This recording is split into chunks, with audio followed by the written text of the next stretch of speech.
السلام علیکم ورحمۃ اللہ وبرکاتہ۔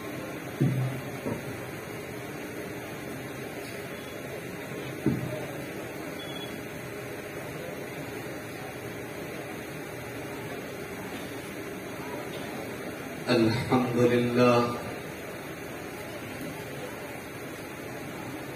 نحمده ونستعینه ونستغفره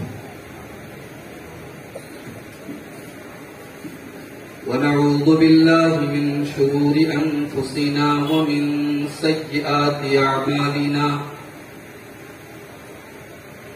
من يهده الله فلا مضل له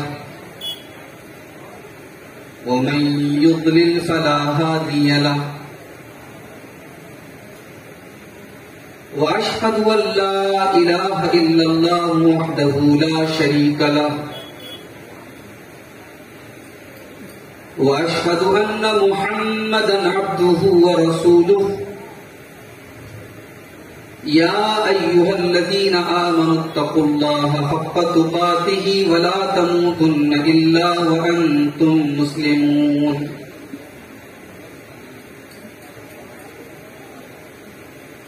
يا أيها الناس اتقوا ربكم الذي خلقكم من نفس واحدة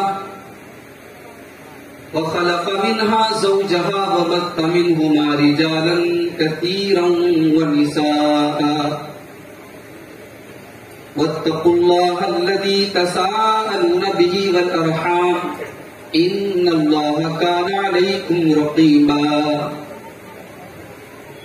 يا أيها الذين آمنوا اتقوا الله وقولوا قولا سديدا يصلح لكم أعمالكم ويغفر لكم ذنوبكم ومن يطع الله ورسوله فقد فاز فوزا عظيما أما بعد فإن خير الحديث كتاب الله وخير الهدي هدي محمد صلى الله عليه وسلم وشر الأمور محدثاتها وكل محدثة بدعة وكل بدعة ضلالة وكل ضلالة في النار. أعوذ بالله من الشيطان الرجيم. بسم الله الرحمن الرحيم. إن الله لا يغير ما بقوم حتى يغيروا ما بأنفسهم. صدر محترم، معزز علماء کرام، محترم بزرگوں، نوجوان ساتھیوں، پردہ نشین ماں اور بہنوں، پیارے بچوں،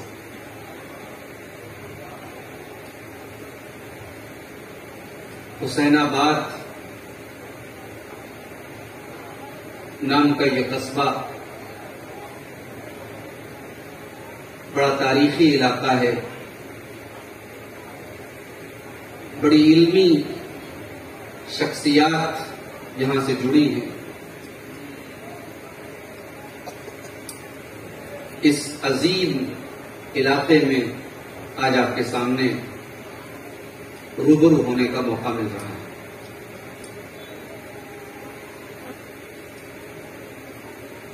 میرے بھائیوں، اللہ تبارک و تعالی نے ہمیں اور آپ کو بہت ساری نعمتوں سے نوازا ہے۔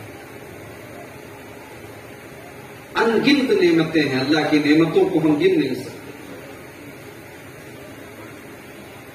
انہی نعمتوں میں ایک بہت بڑی نعمت یہ ہے کہ اللہ نے ہمیں اور آپ کو مسلمان بنایا،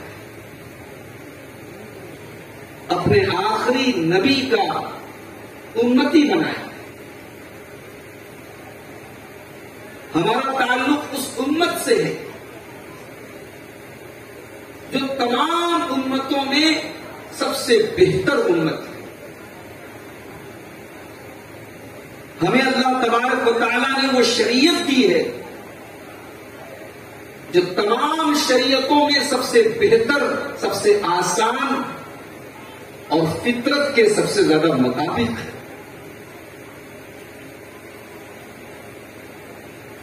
قرآن مجید میں اللہ تعالیٰ نے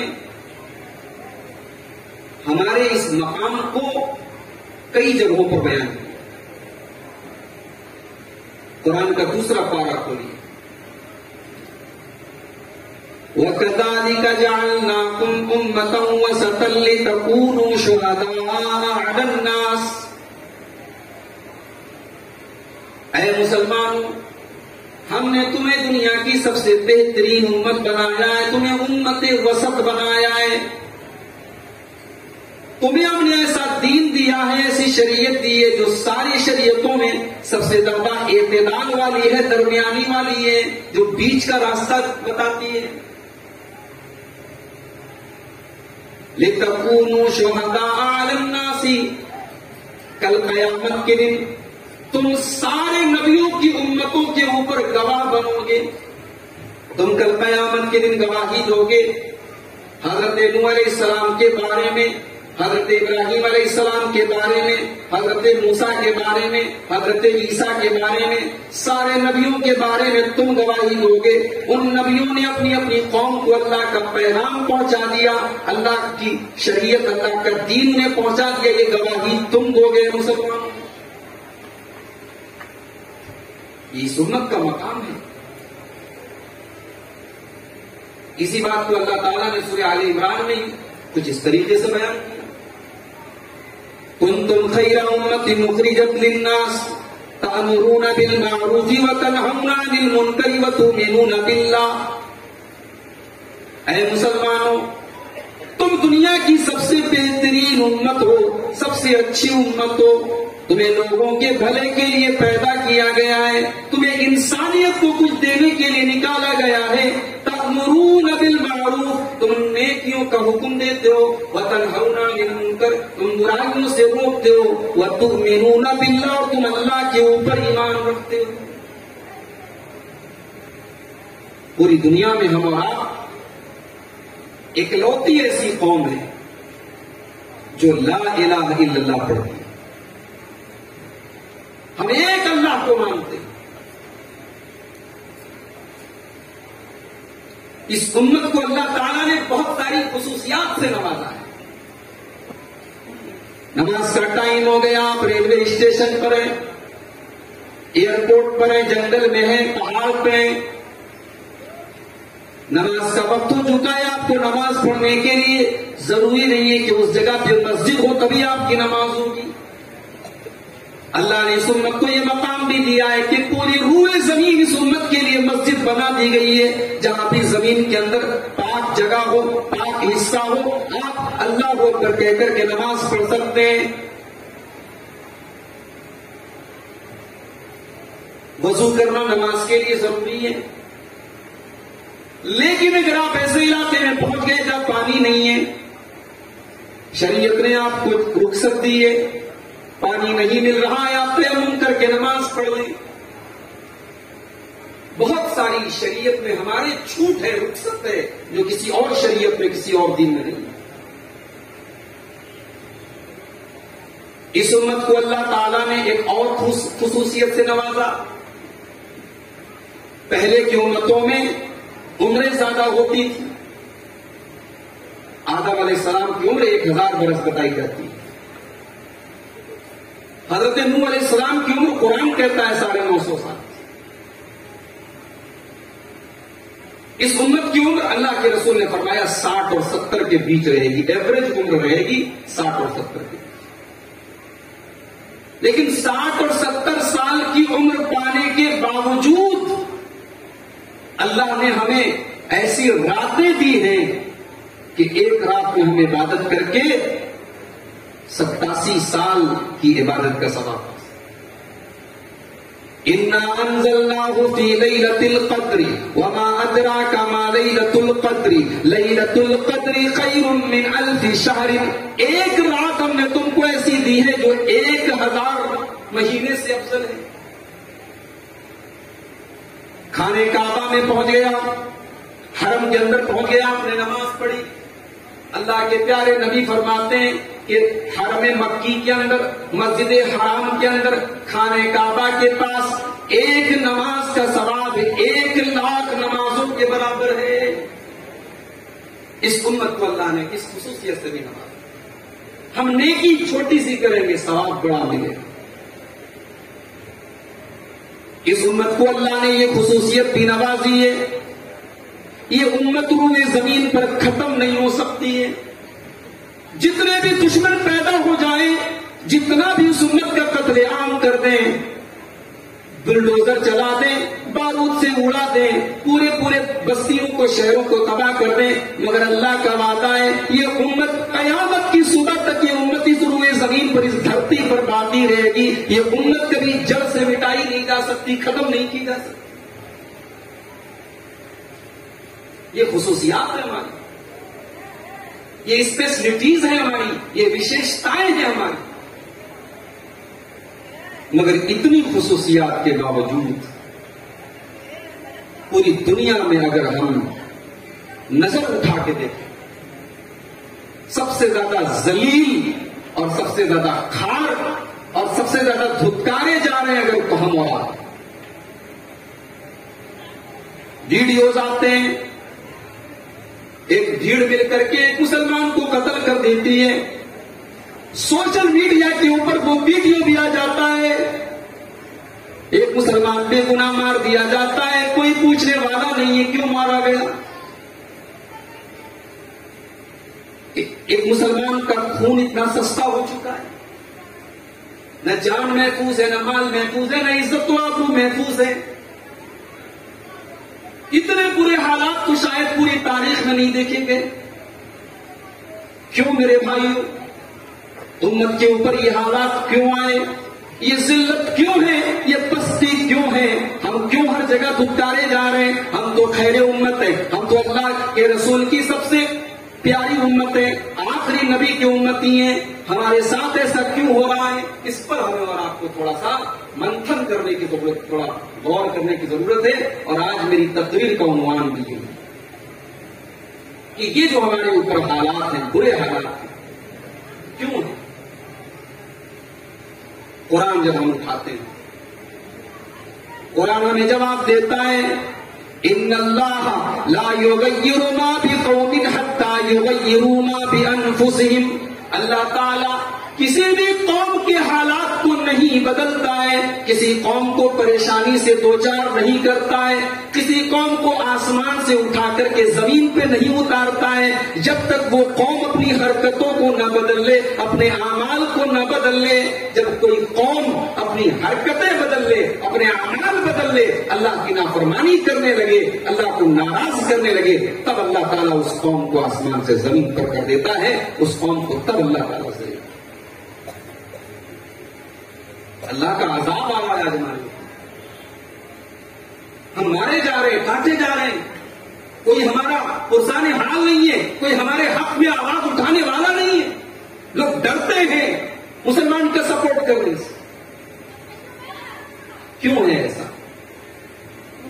اللہ نے قرآن میں کہا، ما یفعل اللہ بعذابکم ان شکرتم وآمنتم۔ میرے بندو، تم اگر اللہ کا شکر ادا کرتے رہو، تم اللہ کے اوپر ایمان رکھو، تو اللہ تعالیٰ تمہارے اوپر عذاب کیوں نازل کرے گا؟ ما یفعل اللہ بعذابکم، اللہ تمہیں عذاب دے کر کے کیا کرے گا؟ اللہ تمہیں عذاب دینا نہیں چاہتا، اللہ عذاب دینا نہیں چاہتا۔ آج ہمارے حالات کیا ہے؟ ہمیں اللہ نے جو مقام دیا، جو عزت دی، جو سربلندی دی، وہ ہمیں دین کی وجہ سے ملی تھی میرے بھائی، وہ اسلام کی وجہ سے۔ ہمیں عزت دنیا میں ہمارے چہرے دیکھ کر نہیں ملی، دنیا میں عزت ہمیں کپڑوں سے نہیں ملی، دنیا میں عزت ہمیں خاندان سے نہیں ملی، دنیا میں ہمیں عزت ملی تھی اسلام کے ذریعے۔ یہ اسلام تھا جس نے حبشہ کے رہنے والے بلال کو بھی اتنا اونچا مقام دیا کہ حضرت عمر فاروق حضرت بلال کا جب نام لیتے تھے تو کہتے تھے، اے ہمارے آقا، اے ہمارے سردار بلال تشریف لائے۔ اسلام سے عزت ہمیں ملی. اس اسلام نے ہمیں اتنا اونچا مقام دیا تھا, ہم نے بادشاہوں کے تاجوں کو اپنی ٹھوکروں میں رکھا. ایران کے بادشاہ کا گورنر ہے رستم. رستم کا دربار سجا ہوا ہے, دربار میں بہترین قالین بھی بچھا ہوا ہے, جھاڑ اور فانوس بھی لگے ہوئے ہیں, پورے محل کو اس نے ڈیکوریٹ کیا ہے, پورے دربار کو سجایا ہے. مسلمانوں کی طرف سے حضرت سعد بن ابی وقاص رضی اللہ تعالیٰ عنہ نے حضرت ربیع بن عامر کو بھیجا ہے کہ تم جاؤ اور تم رستم سے بات کرو. رستم کو پتا چلا مسلمان آ رہا ہے, عرب کا ایک بدو آ رہا ہے. اس نے کہا آج اپنے محل کو اتنا سجاتا ہوں دیکھ کر کے وہ دنگ رہ جائے. پورے دربار کو سجا دیا, بہترین قالین بچھا دیا, بہترین ڈیکوریشن کر دیا. حضرت ربیع بن عامر رضی اللہ تعالیٰ عنہ رستم کے دربار میں پہنچے. دروازے کے باہر اپنے گھوڑے سے اترے, اپنے پھٹے پرانے کپڑوں میں ملبوس ہیں اور اپنی زرہ کو اپنے بدن پر پہنے ہوئے, جو جنگ کے میدان میں جو لوہے کا لباس پہنا جاتا تھا اس لباس کو بھی اپنے بدن پہ پہنے ہوئے ہیں, اور اپنے ہاتھوں میں نیزہ لیے ہوئے ہیں, اور نیزے کو الٹا کر کے نیزے کی امی سے اس دربار کے بہترین قالین کو چبوتے ہوئے چلے جا رہے ہیں. وہ قالین نیزے سے خراب ہو رہا ہے, خروچ آ رہی ہے, اس میں اس کا ڈیزائن بگڑ رہا ہے. حضرت ربیع بن عامر رضی اللہ تعالیٰ عنہ اس نیزے کو زمین پر گڑاتے ہوئے اور خروچ لگاتے ہوئے ٹھیک رستم کے سامنے جا کے رستم حیران, رستم کے درباری حیران کہ کون سی مخلوق آ گئی, ہمارا بہترین قالین اسے حیران نہیں کر سکا, ہمارے دربار کا ڈیکوریشن اس کی آنکھوں میں کوئی چمک پیدا نہیں کر سکا, ہمارے یہ جھاڑ اور فانوس اسے حیران نہیں کر سکے. یہ کون سی مخلوق آ گئی, کہاں سے آ گئی؟ رستم نے پوچھا کیوں آئے ہو تم, کیا چاہتے ہو, تمہیں کیا چاہیے, کیوں تم ہمارے پاس آئے؟ حضرت ربیع بن عامر نے جواب دیا جئنا لنخرج العباد من عبادت العباد الى عبادت اللہ. ہم اس لیے آئے ہیں تاکہ بندوں کو بندوں کی غلامی سے نکال کر کے اللہ کی غلامی کی طرف لے کے چلے جائیں. لوگوں کو بندوں کا بندہ نہ بنائیں, لوگوں کو اللہ کا بندہ بنا دیں. ومن زیغ الدنیا الى ساعۃ الاخرہ.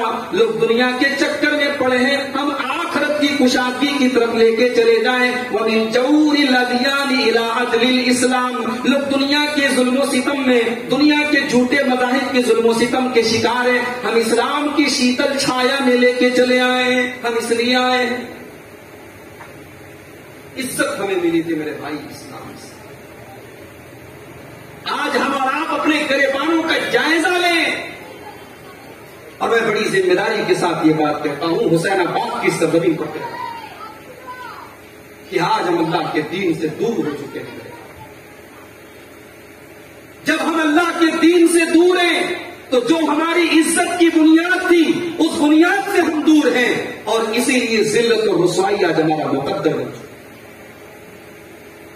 آج مسلمان سوچتا بھی ہے تو دنیا کے اوپر نہیں سوچتا, اس کی سوچ دنیا سے شروع ہوتی ہے اور دنیا پر ختم ہو جاتی ہے. وہ صبح کو اٹھتا ہے تو اپنی دنیا کے بارے میں سوچتا ہے, اور رات میں بستر پہ سوتا ہے تو دنیا کے بارے میں سوچتا ہے, اسے اپنی آخرت کے بارے میں سوچنے کا ٹائم نہیں. اللہ کے پیارے نبی فرماتے, ابو داؤد کی روایت ہے, اذا تبایعتم بالعینۃ واخذتم اذناب البقر ورضیتم بالزرع. اے میری امت کے لوگوں, جب تم کاروبار میں بے ایمانی کرنے لگو گے, فراڈ کرنے لگو گے, دھوکہ دھڑی کرنے لگو گے, وَأَخَذْتُمْ أَذْنَابَ الْبَقَرِ, اور گائے کی دم کو تم پکڑ کر کے بیٹھ جاؤ گے. اس زمانے میں گائے, بیل, اونٹ وغیرہ یعنی لوگوں کی تجارت کا ایک حصہ تھا, لوگوں کی روزی روٹی کا ایک حصہ تھا. آج حالات بدل گئے, پاور لوم والے پاور لوم کو سامنے رکھ کے سوچ لیں, ساڑی والے ساڑی کو سامنے رکھ کے سوچ لیں, دکان والا دکان کو سامنے رکھ کے سوچ لیں, جس کا جو بزنس ہے, جس کا جو کاروبار ہے اس کو سامنے رکھ کے سوچ لیں. اس حدیث کو دیکھ لیں, جب تم کاروبار میں بے ایمانی کرنے لگو گے، وَأَخَذْتُمْ أَذْنَابَ الْبَقَرِ اور گائے کی دم کو تم پکڑ کر کے بیٹھ جاؤ گے، وَرَضِيتُمْ بِالزَّرْعِ اور اپنی کھیتی باڑی اپنی دنیا کی دولت پر تم مطمئن ہو جاؤ گے، راضی ہو جاؤ گے، اسی کو سب کچھ سمجھنے لگو گے، وَتَرَكْتُمُ الْجِهَادَ اور اللہ کی راہ میں قربانی دینے کا جذبہ تمہارے دل سے نکل جائے گا، اللہ کے دین کے لیے اپنے آپ کو قربان کرنے کا جذبہ تمہارے دل سے نکل جائے گا، سلط اللہ علیکم ذلا لا ينزعه منکم، اللہ تعالیٰ تم کو ذلیل کر دے گا، اللہ تعالیٰ تم کو رسوا کر دے گا، اتنا رسوا کرے گا، اتنا ذلیل کرے گا کہ ذلت ختم نہیں ہوگی، رسوائی ختم نہیں ہوگی، حتی ترجعوا الی دینکم، جب تک تم اللہ کے دین کی طرف پلٹو گے نہیں، جب تک اپنے دین کی طرف لوٹو گے نہیں، جب تک اللہ کے دین کی طرف رجوع نہیں کرو گے، تب تک تمہاری ذلت ختم نہیں ہوگی۔ دین سے دور ہے تو ظاہر ہے ذلیل ہے، خواہ ہے۔ دین کی نالج ہمارے پاس نہیں، دین کا علم نہیں ہمارے پاس، دین سیکھنے کی طرف نہیں ہمارے اندر۔ صحابہ کو دیکھو، ان کے اندر دین کو سیکھنے کی کیسی تڑپ تھی۔ صحابہ نے اللہ کے رسول سے سوال کیا، ان کے سوال حدیثوں میں بیان کیے گئے، کبھی غور کرو، کبھی ٹائم ملے تو دیکھو صحابہ اپنے نبی سے سوال کیسا کیسا کرتے تھے۔ ایک ہم لوگ سوال کرتے ہیں، میرے ساتھ بیڑی پینے سے وضو ٹوٹ جائے گا کہ نہیں؟ آج کل سوالات اسی ٹائپ کے ہوتے ہیں، عجیب و غریب قسم کی باتیں جس کا کوئی نہ سر ہے نہ پیر ہے۔ صحابہ سوال کرتے تھے، یا رسول اللہ دلنی علی عمل اذا عملتہ دخلت الجنہ، اے اللہ کے نبی کو یہ ایسا عمل بتا دے میں کروں تو جنت میں چلا جاؤں۔ صحابہ سوال کرتے تھے، من نجات یا رسول اللہ، اے اللہ کے رسول نجات کہاں ملے گی؟ صحابہ سوال کرتے تھے، ای الاعمال افضل، اے اللہ کے نبی کو یہ ایسا عمل بتا دے جو دنیا میں سب سے افضل عمل ہو۔ صحابہ سوال کرتے تھے، اللہ کے نبی قیامت کے دن کی گرمی سے کیسے بچیں گے، قیامت کے دن کے عذاب سے کیسے بچیں گے، قبر کے عذاب سے کیسے بچیں گے؟ صحابہ کے سوال دیکھو، صحابہ کے اندر طلب تھی، دین کو سیکھنے کی للک تھی، دین کو سیکھنے کی حرص تھی۔ حضرت ابو ہریرہ کو دیکھو، آپ کو جان کر کے حیرت ہوگی، حضرت ابو ہریرہ سن 7 ہجری میں اسلام لائے،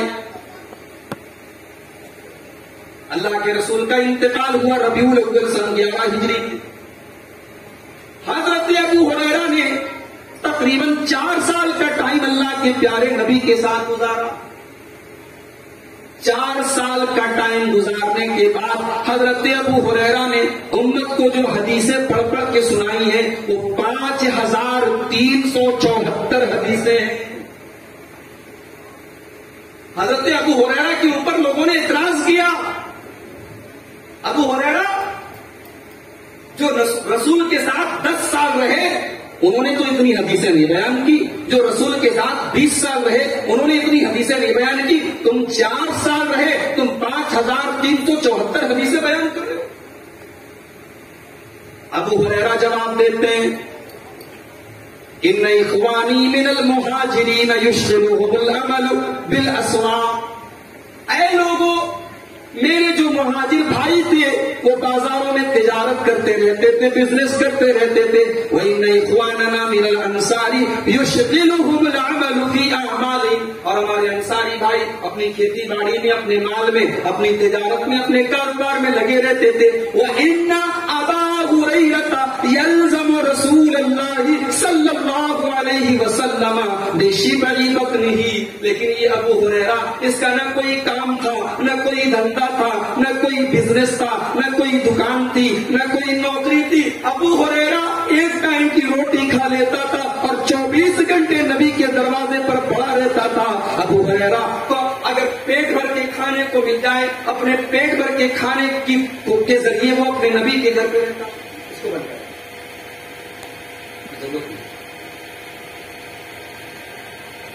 ابو ہریرہ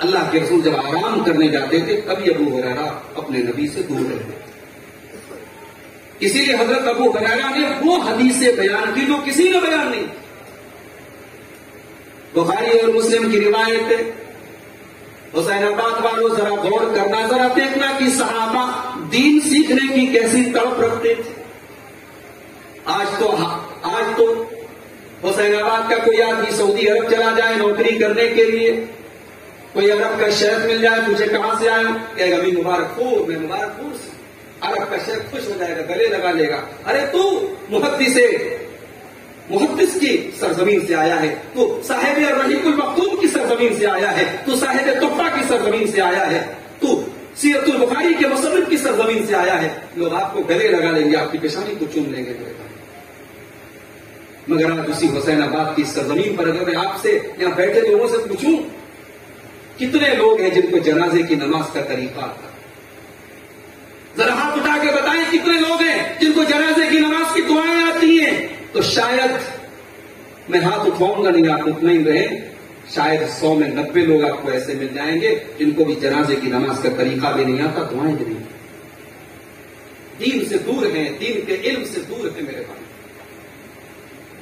صحابہ کو دین سیکھنے کی کیسی تڑپ تھی ذرا دیکھیں. حضرت ابو ہریرہ بیان کرتے اللہ کے نبی نے فرمایا من شہید الجنازۃ حتی یصلی علیہا، جو کسی مسلمان کے جنازے میں شامل ہو جب تک کہ جنازے کی نماز نہ پڑھی جائے فلہ قیرات، تو اس کو 1 قیرات کا ثواب ملے گا. ومن شہید الجنازہ، اور جو کسی مسلمان کے جنازے میں جائے حتی یدفن، یہاں تک کہ جنازے کو دفنا دیا جائے، میت کو دفن کر دیا جائے، تو اس کو 2 قیرات کا ثواب ملتا ہے. یعنی کوئی اگر صرف جنازہ پڑھ کے چلا آئے تو اس کو صرف 1 قیرات ملے گا، اور اگر میت کے دفن تک کوئی جنازے میں شامل ہے تو 2 قیرات کا ثواب ملے گا. صحابہ نے پوچھا اے اللہ کے رسول یہ قیرات کیا ہے؟ نبی اکرم نے فرمایا مثل الجبلین العظیمین، یہ ایک بہت بڑے پہاڑ کے برابر ثواب ہے جس کو قیرات کہا جاتا ہے. یعنی 2 پہاڑوں کے برابر ثواب ملے گا جو آدمی کسی مسلمان کے جنازے میں اس کے دفن تک شامل ہو. حضرت عبداللہ ابن عمر رضی اللہ تعالیٰ عنہ کو یہ حدیث پتہ نہیں تھی. وہ کسی مسلمان کے جنازے میں جاتے تھے، جنازے کی نماز پڑھ کے چلے آتے تھے. جب کسی نے کہا کہ اے عبداللہ ابن عمر، حضرت ابو ہریرہ ایسی حدیث بیان کر رہے ہیں، اللہ کے نبی نے فرمایا ہے کہ اگر جنازے کے دفن تک کوئی جنازے میں شامل ہے تو اس کو 2 قیرات کا ثواب ملے گا.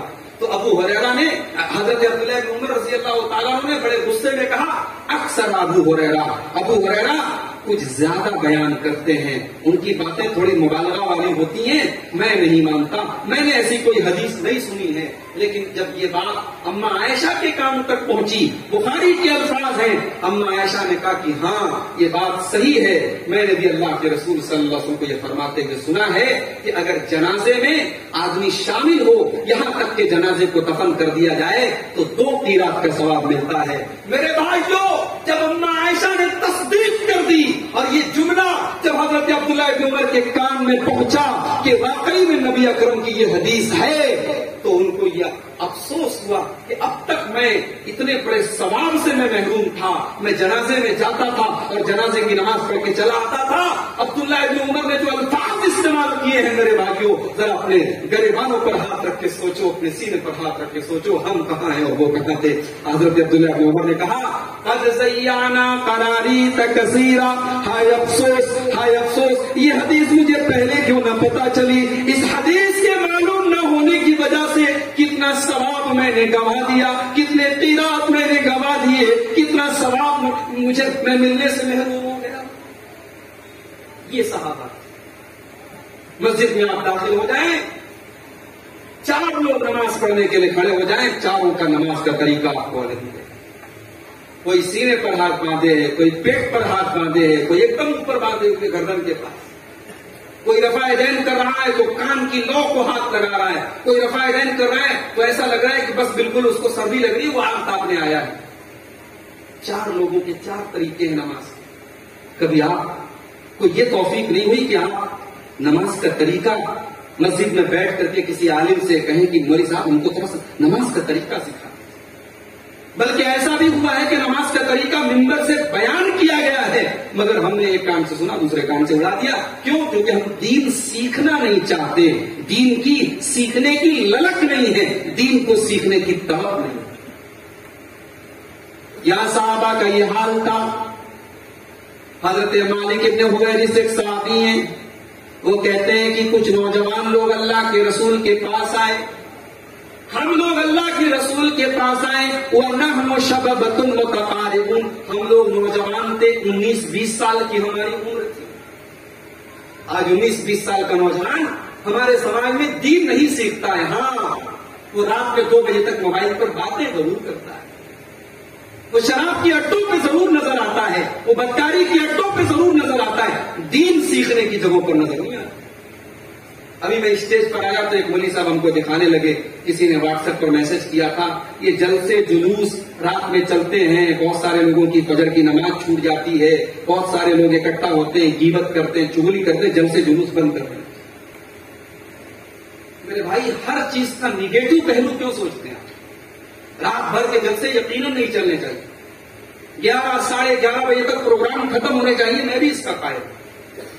لیکن اس کو بنیاد بنا کے آپ یہ کہیں کہ پروگرام نہ ہو، دینی جلسے نہ ہو، دینی مجلسیں نہ ہو، یہ تو بالکل غلط بات ہے. لاک ڈاؤن کے دوران دینی دروس نہ ہونے کی وجہ سے، دینی مجلسیں نہ ہونے کی وجہ سے، مسجدیں بند ہونے کی وجہ سے کتنی بستیاں اور کتنے علاقے ایسے ہیں جہاں کے لوگ دین سے بالکل دور ہو گئے، دین بیزار ہو گئے، جو نمازی تھے وہ بے نمازی ہو گئے. میرے بھائیوں، یہ دین کی مجلسیں، یہ ہو سکتا ہے کچھ ان کے اندر منفی اثرات بھی پائے جاتے ہوں، یہ ہو سکتا ہے 100 لوگ 200 لوگ بیٹھے کسی کی غیبت بھی ہو گئی ہو، اللہ اس کو معاف کرے. لیکن آپ یہ کیوں بھول جاتے ہیں کہ اگر چند نوجوانوں نے محنت کر کے ہمت کر کے یہ پروگرام منعقد کیا ہے، اگر اس پورے مجمع میں کسی ایک آدمی نے بھی اپنی اصلاح کر لی تو یہ محنت کامیاب ہے، یہ لوگوں کا جاگنا کامیاب ہے، یہ نوجوانوں کا پورے ہفتے تیاری کرنا کامیاب ہے. ہمیں ہر چیز کو نگیٹو طریقے سے نہیں لینا چاہیے. دین سیکھنے کے لیے جو بھی قدم اٹھے ہمیں اس کی حوصلہ افزائی کرنی چاہیے. یہاں آپ غور کریں، اللہ کے رسول کے پاس کچھ نوجوان آتے ہیں اور وہ دین سیکھنے کے لیے آتے ہیں، وہ دین سیکھنے کے لیے آتے ہیں. اور بخاری کے الفاظ ہیں، وہ کہتے ہیں فَأَقَمْنَا عِندَهُ 20 لَيْلَةً، ہم لوگ اللہ کے نبی کے پاس 20 دن تک رہے، 20 دن تک ہم نبی کے ساتھ رہے، نبی سے دین سیکھتے رہے، نماز کا طریقہ سیکھتے رہے، وضو کا طریقہ سیکھتے رہے. جب 20 دن گزر گئے تو اللہ کے نبی تو بڑے رحم دل تھے، بڑے مہربان تھے، بڑے شفیق تھے. اللہ کے نبی سمجھ گئے کہ ہم 20 دن سے اپنی فیملی سے دور ہیں، اپنے پریوار سے دور ہیں، اپنے بچوں سے دور ہیں، اب ہمیں اپنے گھروں کی یاد آ رہی ہوگی. اللہ کے رسول نے ہم سب کو بلایا اور کہا ایک کام کرو، آپ لوگ 20 دن سے آئے ہیں، اب آپ لوگ اپنے اپنے گھر چلے جائیں. اب آپ لوگ اپنے اپنے گھر چلے جائیں، مرو اہلیکم، اور اپنے گھر والوں کو جا کر کے دین کی باتیں بتائیں. وَصَلُّوا كَمَا رَأَيْتُمُونِي أُصَلِّي، اور جیسے آپ نے یہاں مجھے نماز پڑھتے ہوئے دیکھا ہے ویسے اپنے گھر جا کر کے نماز پڑھیں. اور جب نماز کا ٹائم ہو تو کوئی آپ میں سے ایک آدمی اذان دے دے، اور جو آپ کے اندر جس کو قرآن زیادہ یاد ہو وہ امامت کرائے. یہ ساری باتیں اللہ کے رسول نے صحابہ کو، جو نوجوان صحابہ آئے تھے ان کو بتائی. یہ آپ اندازہ لگائیں میرے بھائیوں کہ دین سیکھنے کی کیسی تڑپ تھی. اور دین سیکھنے کے لیے 20 دن کا ٹائم، ہم 20 منٹ بیٹھنے کے لیے تیار نہیں ہیں دین سیکھنے کے لیے. کہ صحابہ اپنا گھر بار وطن چھوڑ کر کے نبی کے پاس آتے تھے اور 20 دن تک ٹھہرے رہتے تھے کہ نبی سے دین سیکھیں، نبی سے نماز سیکھیں، نبی سے ایمان سیکھیں. تو دین سیکھنے کی طرف نہیں. بہت سارے ہمارے بھائی ہیں جو لوگوں سے سنتے ہیں اسی کو وہ اسلام سمجھتے ہیں. سنی سنائی باتوں پر ایمان رکھنے کا نام اسلام نہیں ہے میرے بھائی. اسلام ہے قرآن اور سنت پر چلنے کا. جب قبر میں ہم سے سوال کیا جائے گا تیرا رب کون ہے، تیرا دین کیا ہے، تو اللہ کے رسول محمد صلی اللہ علیہ وسلم کے بارے میں کیا عقیدہ رکھتا ہے.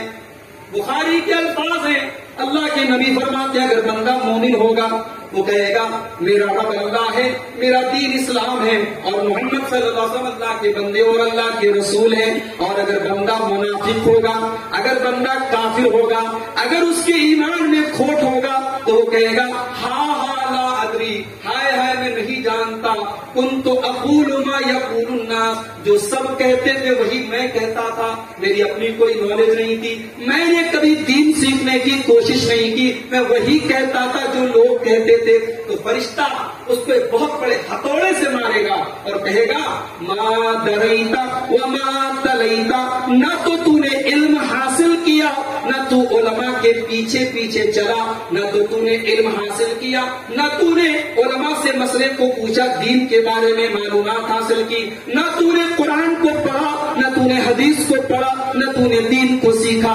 ما دریتا وما تلیتا، نہ تو نے دین کو سمجھا، نہ دین سیکھنے کی کوشش کی.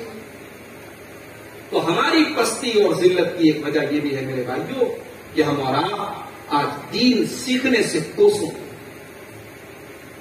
ربیع الاول کا مہینہ شروع ہو چکا ہے، اختلاف ہے اللہ کے رسول کی پیدائش کی تاریخ میں. بعض علماء کہتے ہیں 9 ربیع الاول کو آپ کی پیدائش ہوئی، بعض کہتے ہیں 12 ہوئی، بعض کچھ اور بھی تاریخ بتاتے ہیں. البتہ اس پر اتفاق ہے کہ 12 ربیع الاول کو سوموار کے دن آپ کی وفات ہے. یہ مہینہ آتا ہے، ہمارے بہت سارے بھائی رسول اکرم کی ولادت کا جشن مناتے ہیں. ٹھیک ہے، ان کے علماء نے ان کو وہی بتایا کہ یہ دین ہے، یہ رسول کی محبت کا تقاضا ہے. ہم اللہ سے بس یہی دعا کرتے ہیں اللہ تعالیٰ ہمیں اپنے رسول سے سچی محبت کی توفیق دے. وہ محبت جس محبت پر صحابہ تھے، جس محبت پر تابعین تھے، اس محبت کے مطابق اللہ تعالیٰ ہم کو چلنے کی توفیق عطا فرمائے. اور ایک مسلمان ہونے کی حیثیت سے میرے بھائی ہم سب کے دل میں یہ طلب ہوتی ہے کہ ہمیں قیامت کے دن اپنے رسول کی شفاعت نصیب ہو جائے. آئیے بات نکلی ہے علم کی تو میں ایک حدیث آپ کو اور سنانا چاہتا ہوں. قیامت کے دن رسول کس کی شفاعت کریں گے؟ رسول کا دامن کون پکڑے گا؟ رسول کس کے کام آئیں گے؟ ذرا یہ حدیث آپ سن لیں. بخاری اور مسلم کی حدیث ہے. حضرت ابو ہریرہ رضی اللہ تعالیٰ عنہ اللہ کے رسول کے پاس آتے ہیں اور کہتے ہیں اللہ کے رسول من اسعد الناس بشفاعتک یا رسول اللہ، اے اللہ کے رسول میں ایک سوال آپ سے کر رہا ہوں، یہ بتائیے کہ قیامت کے دن وہ کون سا خوش نصیب ہوگا جس کو آپ کی شفاعت ملے گی؟ اللہ کے نبی فرماتے ہیں لقد ظننت یا ابا ہریرہ ان لا يسألنی عن هذا الحدیث اول منک، اے ابو ہریرہ مجھے یقین تھا کہ یہ سوال سب سے پہلے تم ہی کرو گے، یہ سوال کوئی اور نہیں کرے گا، تم ہی کرو گے. لما رأيت من حرصك على الحديث، اے ابو ہریرہ میں یہ دیکھتا ہوں کہ تمہارے اندر حدیث کو سیکھنے کی طرف ہے، حدیث کو سیکھنے کی حرص ہے، تم حدیث کو سیکھنا چاہتے ہو، حدیث کو یاد کرنا چاہتے ہو. اے ابو ہریرہ اس لیے مجھے یقین تھا یہ سوال سب سے پہلے تم ہی کرو گے. میرے بھائیوں، حسین آباد کی سرزمین اور مبارک پور کی سرزمین سے تعلق رکھنے والے میرے دوستوں، کاش یہ طلب ہمارے اندر بھی پیدا ہو جائے، رسول اکرم کی حدیثوں کو سننے کی، سیکھنے کی اور عمل کرنے کی طلب ہمارے اندر بھی پیدا ہو جائے. نبی اکرم نے فرمایا اسعد الناس بشفاعتی یوم القیامہ، قیامت کے دن وہ خوش نصیب آدمی جس کی میں شفاعت کروں گا وہ کون ہوگا؟ من قال لا الہ الا اللہ، جو لا الہ الا اللہ پڑھ کر کے دنیا سے آئے گا، جو کلمہ توحید پر ہوگا، جو توحید پر دنیا سے آئے گا، خالصا من قبل نفسہ، اور دل کی گہرائی سے لا الہ الا اللہ پڑھے گا. اس کے دل میں کوئی چور نہیں ہوگا، وہ شرک کر کے نہیں آیا ہوگا، اس کی پیشانی اللہ کے علاوہ کسی اور کے در پہ نہ جھکی ہوگی، وہ شرک کے بغیر اگر دنیا سے آیا ہے تو محمد رسول اللہ کل قیامت کے دن اس کی شفاعت کریں گے، ورنہ مشرک کے لیے میرے رسول شفاعت نہیں کریں گے. میرے بھائیوں، ہمیں اور آپ کو اپنے اندر حدیث کو سیکھنے کی اور علم دین کو سیکھنے کی طلب اور توقع بھی پیدا کرنا چاہیے. اس حدیث سے یہ بات معلوم ہے. ہم ذلیل ہیں، ہم پریشان ہیں، ہم مارے جا رہے ہیں، اس کی ایک وجہ اور ہے، اور وہ وجہ یہ ہے ہم آپس میں آج لڑ رہے ہیں. ڈاکٹر ذاکر نائک گرفتار ہوئے، قطب مینار کے جیسی اونچی اونچی ٹوپیاں لگا کر کے. ہمارے کچھ بھائی ٹی وی کے اوپر آئے اور انہوں نے ڈاکٹر ذاکر نائک کو گالیاں دی اور کہا یہ تو ایسا ہے، اس کا عقیدہ ایسا، اس کا عقیدہ ایسا ہے، واقعی میں یہ ٹیررسٹ ہے یا آتنکوادی ہے اور ایسے آدمی کو دیش سے نکال دینا چاہیے، ایسے آدمی کے اوپر دیش دروہ کا مقدمہ دائر کر دینا چاہیے۔ میرے پیارے بھائیوں، اس کو ایک الگ سائڈ میں رکھ دو کہ ڈاکٹر ذاکر نائک کا عقیدہ آپ کے عقیدے کے مطابق ہے یا نہیں ہے، یا آپ کے عقیدے سے اس کا عقیدہ میل کھاتا ہے یا نہیں، لیکن کم سے کم یہ سوچ کر کے ڈاکٹر ذاکر نائک کا سپورٹ کیا ہوتا کہ چلو ہے تو مسلمان، ہے تو اسلام کا ماننے والا۔ لیکن اس وقت ہمارے بہت سارے بھائیوں نے میڈیا میں آ کر کے ڈاکٹر ذاکر نائک کی مخالفت کی۔ آج حالات آپ دیکھ لیں، وقت کا پہیہ گھوم گیا، آج دوسرے مسلک کے علماء کو بھی گرفتار کیا جا رہا ہے، آج مسلک کی قید نہیں ہے، آج ایک طرف سے کس کا نمبر کب آ جائے کوئی کچھ نہیں کہہ سکتا، اور کس کے کو لے کر کے میڈیا ٹرائل چلا دیا جائے اور کس کو میڈیا بدنام کرنا شروع کر دے اور کس کے بارے میں یہ کہا جانے لگے یہ دیش دروہی ہے، یہ دیش کے خلاف کام کر رہا ہے، یہ ٹیررسٹ ہے یا آتنکوادی ہے، جس کے خلاف یہ بات یہ ہونے لگی کوئی گارنٹی نہیں ہے۔ میرے بھائیوں، ہم مسلک کھیلتے رہے، ذاکر نائک کے خلاف پورا جال بن لیا گیا، ہم مسلک کھیلتے رہے، مولانا کلیم صدیقی گرفتار ہو گئے، ہم مسلک کھیلتے رہے۔ آج مسلمانوں کا کوئی مسلک ایسا نہیں ہے جس کے علماء آج ٹارگٹ پر نہ ہو۔ میرے پیارے بھائیوں، ہم کب تک لڑتے رہیں گے؟ ہم کب تک مسلک کے نام پر ایک دوسرے سے اتنی نفرت کرتے رہیں گے؟ آج حالات یہ ہیں، ابھی ہم لوگ بنارس سے آ رہے تھے، اعظم گڑھ میں سدھاری میں تھوڑی دیر ہم لوگ چائے ناشتے کے لیے رکے، ایک مسجد پڑی راستے میں، مغرب کا ٹائم قریب تھا، ہمارے ساتھی نے کہا کہ یہاں ہم لوگ نماز نہیں پڑھ سکتے، یہ مسجد جو ہے بڑے کٹر لوگوں کی ہے، ہم لوگ اگر چلے گئے اور اللہ نہ کرے آمین زور سے نکل گئی تو پھر ہم لوگ مار پیٹ کے ہی مسجد سے باہر نکلیں۔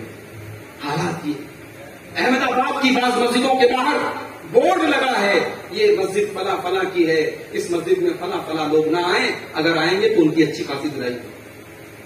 یہ حالات ہیں ہمارے پاس، یہ رسول کا کلمہ پڑھنے والوں کے حالات۔ ہم نے مسجدوں کو بھی مسلک کے نام پر اتنا بانٹ دیا، اتنی نفرت پیدا کر دی، اتنی گھرنا پیدا کر دی، ایک مسلک کی مسجد میں دوسرے مسلک کا مسلمان آنے سے ڈرتا ہے۔ اور میرے نبی کا اخلاق ایسا ہے، اللہ کے نبی مسجد میں بیٹھے ہوئے، ایک دیہاتی آتا ہے اور مسجد میں آ کر کے جہاں نماز پڑھی جاتی ہے، جہاں صف لگائی جاتی ہے، وہاں وہ بیٹھ کر کے پیشاب کرنے لگتا ہے۔ صحابہ کرام اس کو مارنے کے لیے دوڑتے ہیں، اللہ کے نبی اپنے صحابہ سے کہتے ہیں لا تظلموا، اس کو پہلے پیشاب کر لینے دو۔ جب وہ پیشاب کر لیتا ہے، اللہ کے نبی اپنے صحابہ سے کہتے ہوئے کام کرو، اس کو میرے پاس بھیج دو اور تمہیں ایک ڈول میں ایک بالٹی میں پانی لا کے اس پیشاب کو صاف کر دو۔ صحابہ پانی لاتے ہیں، اس دیہاتی کے پیشاب کو صاف کر رہے ہیں، اللہ کے نبی اس دیہاتی کو اپنے قریب بلاتے ہیں اور کہتے ہیں ان هذه المساجد لا تصلح لهذا، میرے بھائی یہ مسجد ہے، یہ اللہ کا گھر ہے، یہ پیشاب کرنے کی جگہ نہیں ہے، یہ گندگی کرنے کی جگہ نہیں ہے، یہ اللہ کے ذکر کی جگہ ہے، یہ نماز کی جگہ ہے۔ دیہاتی سیدھا سادہ بولا بالا، رسول کی بات سمجھ میں آ گئی، وہ وہاں سے چلا گیا۔ پھر نبی اکرم نے اتنے پر بس نہیں کیا، پھر اپنے صحابہ کو بلایا اور کہا ہے میرے صحابہ، جب وہ دیہاتی پیشاب کر رہا تھا تو تم مارنے کے لیے، ڈانٹنے کے لیے یا اس کو روکنے کے لیے کیوں دوڑے تھے؟ انما بعثتم میسرین ولم تبعثوا معسرین، اے میرے صحابہ ایک سبق تمہیں تمہارا نبی دے رہا ہے، اپنے نبی کا یہ سبق ہمیشہ یاد رکھنا، تم دنیا میں آسانی پیدا کرنے کے لیے بھیجے گئے ہو، تم دنیا میں مشکل پیدا کرنے کے لیے نہیں بھیجے گئے ہو۔ یہ اخلاق تھا میرے نبی کا۔ آج اس نبی کا کلمہ پڑھ کر کے ہمارا دوسرے کو گستاخ، کافر، ملعون، جہنمی اور کچھ جو من میں آتا ہے وہ ہم کہنے کے لیے تیار ہو جاتے ہیں۔ میرے بھائیوں، اب حالات لگ گئے، اب مسلک کھیلنے کا ٹائم لگ گیا۔ اب حالات یہ ہیں، ہم اس سبق کو یاد کریں جو اللہ نے سورہ آل عمران کی آیت نمبر 103 میں ہمیں اور آپ کو دیا تھا۔ اللہ نے فرمایا وَاعْتَصِمُوا بِحَبْلِ اللَّهِ جَمِيعًا، اللہ کی رسی کو مل کر کے تھام لو، وَلَا تَفَرَّقُوا، اور فرقوں میں نہ بٹو، وَاذْكُرُوا نِعْمَتَ اللَّهِ عَلَيْكُمْ إِذْ كُنتُمْ أَعْدَاءً اور یاد کرو جب تم ایک دوسرے کے خون کے پیاسے تھے، تم ایک دوسرے کے دشمن تھے، اللہ نے اپنے نبی کو بھیج کر تمہیں بھائی بھائی بنا دیا. فاصبحتم بنعمتہ اخوانا، تم ایک دوسرے کی جان بن گئے، ایک دوسرے کے لیے جان قربان کرنے والے بن گئے. میرے پیارے بھائیوں، ایک بن جاؤ، ایک بن جاؤ، متحد ہو جاؤ. اپنے مسلک اور اپنے عقیدے کے اختلاف کے باوجود دوسرے مسلمانوں کا احترام کرو، ان کے علماء کا احترام کرو، ان کے ساتھ اپنا تعلق اچھا کر لو. یہ فتوے دینے بند کرو. فلاں سے سلام کرو گے تمہارا اسلام ٹوٹ جائے گا، فلاں کی شادی میں چلے جاؤ گے، فلاں کے نکاح میں شامل ہو جاؤ گے، تمہارا نکاح ٹوٹ جائے گا. نہ نکاح اتنا کمزور ہے، نہ اسلام اتنا کمزور ہے. میرے نبی نے تو یہ فرمایا کہ مسلمان کے اوپر مسلمان کا 6 حق ہے. اذا لقیتہ فسلم علیہ، مسلمان سے ملے تو سلام کرے، مسلمان کو دعوت دے تو دعوت قبول کرے، مسلمان سے مشورہ مانگے تو صحیح مشورہ دے، مسلمان کو چھینک آئے وہ الحمدللہ کہے تو دوسرا مسلمان یرحمک اللہ کہے، مسلمان بیمار ہے تو دوسرا مسلمان اس کی عیادت کرے، اور مسلمان اگر انتقال کر جائے تو دوسرا مسلمان اس کے جنازے میں شامل ہو. نہ جنازے میں جانے سے وضو ٹوٹتا ہے، نکاح ٹوٹتا ہے، نہ بیمار کی عیادت سے نکاح ٹوٹتا ہے، نہ سلام کرنے سے نکاح ٹوٹتا ہے. میرے بھائیوں، نہ نکاح ٹوٹتا ہے، نہ اسلام ٹوٹتا ہے. اور جو ایسا فتویٰ دیں، جا کر کے ان کو سبق سکھا دو. یہ دور لگ گیا، حالات بدل گئے، اب ہمارے بربادی کے افسانے بنائے جا رہے ہیں اور ہم ابھی تک مسلک کھیل رہے ہیں. ہمیں ایک ہونے کی ضرورت ہے، ہمیں متحد ہونے کی ضرورت ہے. اور آگے بڑھیے. ہم ذلیل ہیں، ہم خار ہیں. اس کی ایک بہت بڑی وجہ یہ ہے، ہمارا جو یہ نوجوان طبقہ ہے، یہ نوجوان طبقہ آج برباد ہے. کہاں برباد ہے؟ موبائل کے پیچھے برباد ہے. 24 گھنٹے میں جتنی دیر ہمارا نوجوان بستر پہ سویا رہتا ہے، اتنی دیر وہ موبائل سے دور رہتا ہے. بلکہ اتنی دیر بھی وہ موبائل سے دور نہیں رہتا ہے، وہ موبائل کو اپنے پاس رکھ کے سوتا ہے تاکہ صبح جب میری نیند کھلے تو سب سے پہلے میں دیکھ سکوں واٹس ایپ پر کتنا میسج آیا ہے، فیس بک پر کتنے لائک ملے ہیں. رات کو 2-2 بجے تک یہ غیر محرم لڑکیوں سے باتیں کر رہا ہے.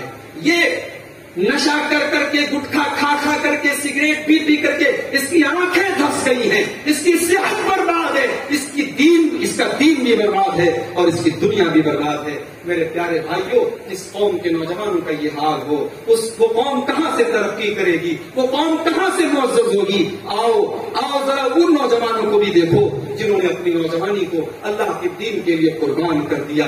ایک وہ نوجوان تھا جسے دنیا خالد بن ولید کے نام سے جانتی ہے. وہ خالد بن ولید جو جس جنگ میں کمانڈر بن جائے وہ جنگ کبھی ہاری نہیں جاتی ہے. خالد بن ولید جس جنگ کا کمانڈر بن جائے، جس فوج کا کمانڈر بن جائے، وہ فوج کبھی ہارتی نہیں ہے.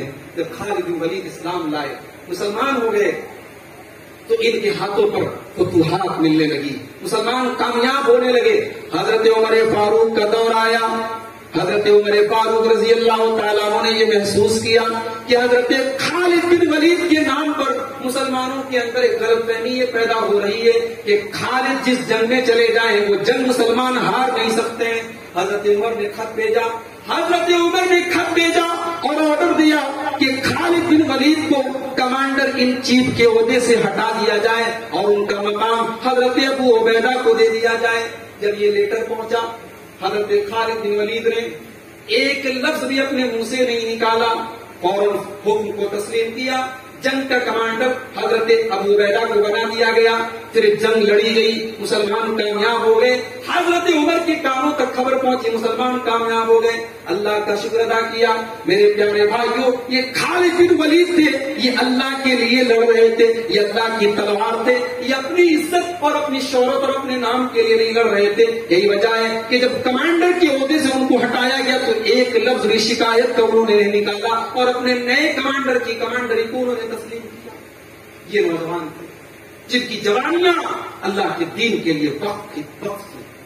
ایک وہ نوجوان تھا جسے دنیا مصعب ابن عمیر کے نام سے جانتی ہے. یہ مکے کا وہ نوجوان تھا، امیر باپ کی اکلوتی اولاد تھا، جو اتنا خوبصورت کپڑا پہنتا تھا، پورے مکہ میں ایسا کپڑا کوئی نہیں پہنتا تھا. اس کا جوتا یمن سے آتا تھا، اس کے کپڑے حضرموت سے آتے تھے. یہ اس دور کا سب سے فیشنیبل نوجوان تھا. لیکن یہی مصعب ابن عمیر جب یہ اسلام قبول کرتے ہیں، باپ گھر سے نکال دیتا ہے، ماں دروازے بند کر لیتی ہے. یہی مصعب ابن عمیر حالات ایسے آ جاتے ہیں کہ پھٹے پرانے کپڑے ان کو پہننے پڑتے ہیں،